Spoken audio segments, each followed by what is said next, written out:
COVID cases are on the rise again. According to the CDC, about a third of Americans live in an area with medium or high COVID levels. Most of those are in the Northeast and Midwest, but Arizona is seeing an increase as well.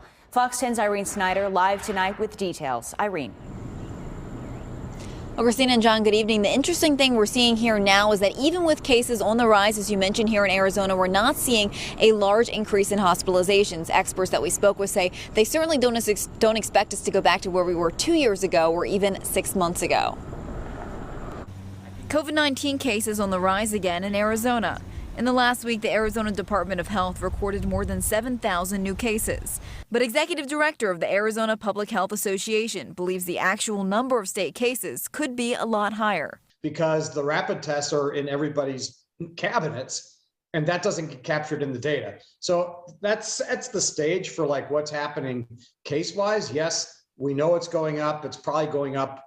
Officials with Embry Health say for the past several months they've had a 10% positivity rate for COVID-19 testing. This month that went up to 30%. They're now seeing about 1,500 patients per day. Have more people getting tested, which is great. You know, it's amazing that we still be able to offer our services, but it's still kind of scary. We asked, people to continue wearing their mask, especially us. We even just implemented in our own headquarters a mandatory use of masks.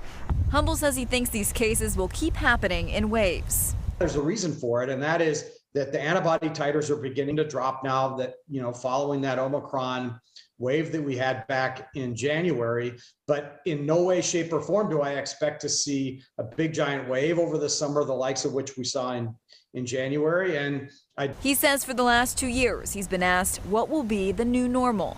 And in many ways, he says, this is it. It's a virus that's going to circulate. Over time, it's going to be less and less virulent, meaning less and less clinical significance, but we're never going to get to that end point like we are with measles, where it's just gone. And Embry Health officials say that if we do see a larger increase or an even larger increase in cases over the next few weeks, they do have people ready to come back. So they'll have more people on staff. They also have rooms full of storage and supplies if they should need it. Reporting live, I'm Irene Snyder for Fox 10 News.